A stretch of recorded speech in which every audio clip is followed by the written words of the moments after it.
Good morning students. मैं SPN inter college से अनुपम दीक्षित। आज मैं कक्षा 7 के बच्चों को अनिवार्य संस्कृत का पहला पाठ पढ़ाने जा रही हूँ। इससे पहले मैंने वंदना पढ़ाई है। वंदना का वीडियो देख करके आप लोग वंदना का कार्य कर चुके होंगे। अब पहला चैप्टर शुरू होता है आपका नैनीताल भ्रमणम। चैप्टर का नाम है नैनीताल भ्रमणम, यानी नैनीताल का भ्रमण। इसमें लंग लकार, भूतकाल, अकारांत, स्त्रीलिंग शब्दों का प्रयोग किया गया। एकदा ललिता वाटिकाम अगच्छत।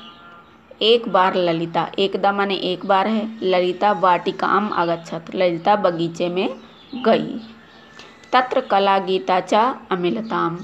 तत्र माने वहाँ, कला गीता च अमिलताम, कला और गीता से मिली। तत्र ललिता कलाम अपरच्छत। वहाँ ललिता कला से पूछती है, कले तुम कुत्र अभ्रमः, कि हे कला तुम कहाँ कहाँ घूमी हो। किम किम च नगरम तुभ्यम अरोचत। तुम्हें कौन कौन से नगर, तुभ्यम माने तुमको, अरोचत माने अच्छे लगते हैं, तुमको कौन कौन से नगर अच्छे लगते हैं। तदा कला ताम अवदत।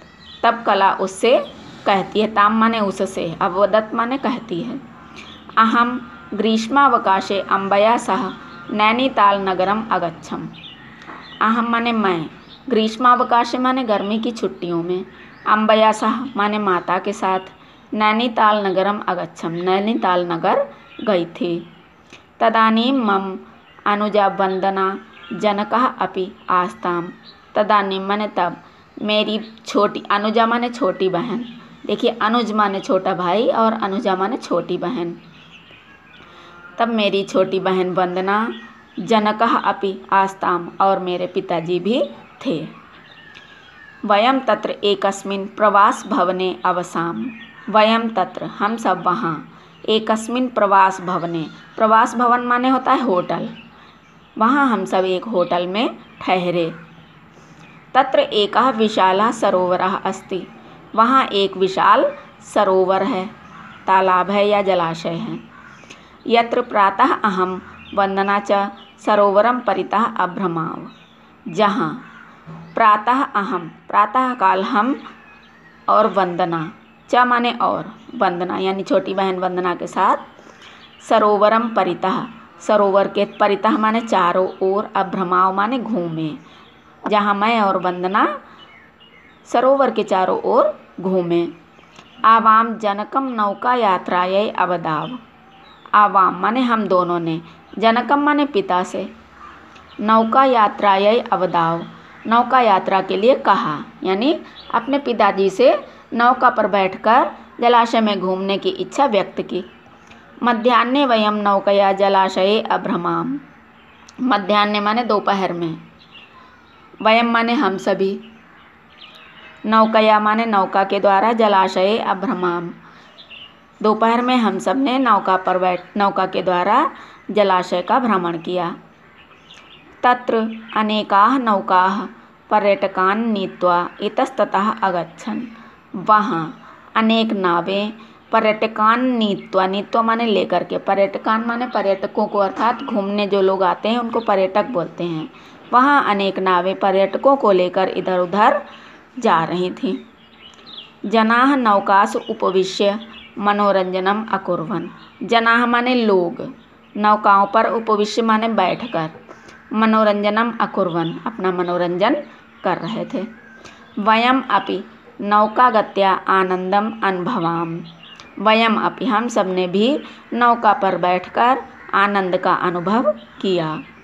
पर्वतानां मध्ये नौका भ्रमणम अत्य आनंदम अजनयत।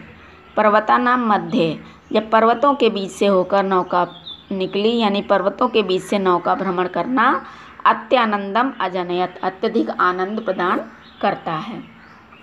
ललिता अवदत, ललिता कहती है, अहमपि नैनीताल नगरम द्रष्टुम इच्छामि। मैं भी नैनीताल नगर देखने की इच्छा करती हूँ, अर्थात मेरी भी नैनीताल नगर को देखने की इच्छा है। देखिए, चैप्टर यहीं पे समाप्त हो जाता है। इसके बाद आते हैं आपके शब्दार्थ। शब्दार्थ में पहला शब्द क्या है? वाटिकाम माने बगीचे में, अमिलताम माने मिली, कलाम माने कला से। देखिए कलाम कोई शब्द का अर्थ नहीं है कला से, कला उसका नाम है लड़की का। कलाम माने कला से। अभ्रमः माने भ्रमण की हो। अरोचत माने रुचिकर लगा या अच्छा लगा। ताम माने उससे। अवदत माने बोली। अम्बयासह माने माता के साथ। तदानीम माने उस समय। आस्ताम माने थे। एकस्मिन माने एक। प्रवास भवने माने होटल में। अवसाम माने ठहरे। अभ्रमाव माने घूमे। अबदाव माने कहा। इतस्ततः माने इधर उधर। नौकागत्या माने नाव की चाल से। अनुभवाम माने अनुभव किया। इसके बाद आपके आएंगे प्रश्नोत्तर। देखिए इसके बाद एक्सरसाइज आती है, उच्चारण करें। पहला शब्द है अभ्रमः। देखिए जब संस्कृत में विसर्ग लगी होती है या हलंत लगा होता है या कोई बिंदु लगी होती है तो उनका बहुत ही महत्व होता है। किसी भी विसर्ग बिंदु या हलंत को अनदेखा करके संस्कृत का ज्ञान प्राप्त नहीं किया जा सकता। इसलिए संस्कृत के उच्चारण में विसर्गों का, हलंत का, बिंदुओं का एक महत्वपूर्ण स्थान है। उनका भी एक विशेष शब्द के द्वारा उच्चारण किया जाता है। जैसे विसर्ग लगी है तो विसर्ग का उच्चारण हम ह से करते हैं। कोई बिंदु लगी होती है तो यथोचित प्रकार से हम कहीं पर आधे ना के लिए और कहीं पर माँ के लिए उस बिंदु का उच्चारण करते हैं। हलंत जिस शब्द के नीचे, जिस अक्षर के नीचे लगा होता है उस अक्षर को हम आधा पढ़ते हैं, यानी व्यंजन से रहित, स्वर से रहित होता है वो शब्द जिस अक्षर के नीचे हलंत लगा होता है उसको हम आधा पढ़ते हैं। पहला शब्द है अभ्रमः। माँ के बाद विसर्ग लगी है, हम क्या बोलेंगे? अभ्रमः। दूसरा है नौका यात्रायै। फिर है ग्रीष्मावकाशे। फिर अभ्रमाम। मध्याह्ने, यहाँ पर हा के नीचे हलंत लगा है, हा आधा है। मध्याह्ने।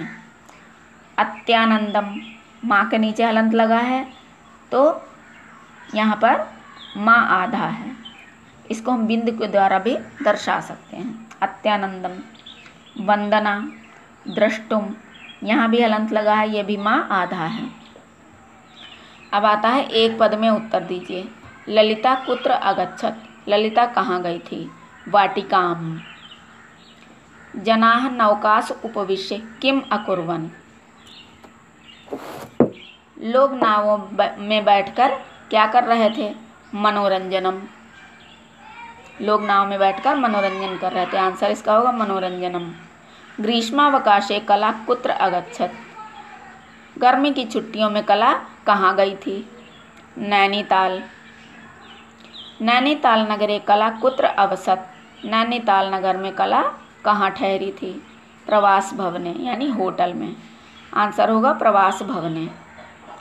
अब देखिए आपका तीसरी एक्सरसाइज जो है उसमें दिया गया है कोष्ठक के उचित शब्दों से रिक्त स्थानों की पूर्ति कीजिए।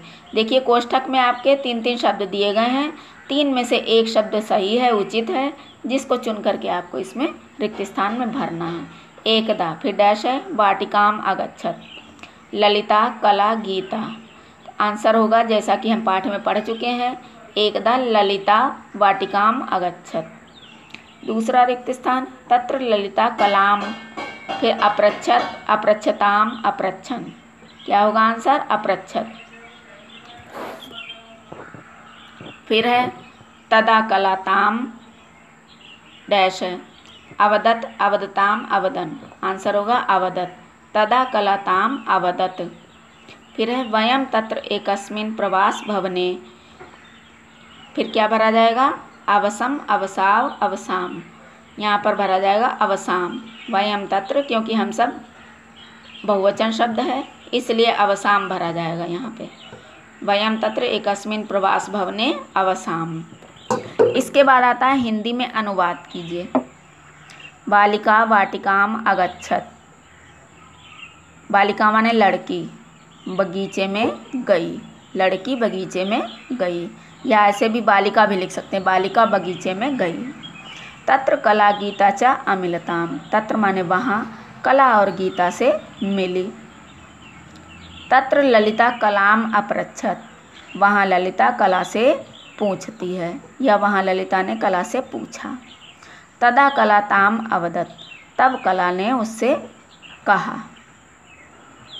इसके बाद आती है एक्सरसाइज। निम्नलिखित धातुओं का लट, लृट तथा लंग लकारों का रूप प्रथम पुरुष एक वचन में लिखिए। अब शब्द इधर दिए हैं, पठ, वद, गम, भ्रम, 4 शब्द दिए हैं। पहले लट लकार में लिखना है। लट लकार एक वचन में पठ का पठति, वद का वदति, गम का गच्छति, भ्रम का भ्रमति। फिर लृट लकार एक वचन में क्या होगा? पठ का पठिष्यति, वद का वदिष्यति, गम का गमिष्यति और भ्रम का भ्रमिष्यति। फिर लंग लकार में एक वचन में क्या होगा? पठ का अपठत, वद का अवदत, गम का अगच्छत, भ्रम का अभ्रमत। देखिए फिर आपका आता है संस्कृत में अनुवाद कीजिए। मैं विद्यालय गई। संस्कृत में अहम को मैं बोलते हैं। अहम विद्यालयम अगच्छत, अगच्छत माने गई। अहम विद्यालयम अगच्छत। दूसरा है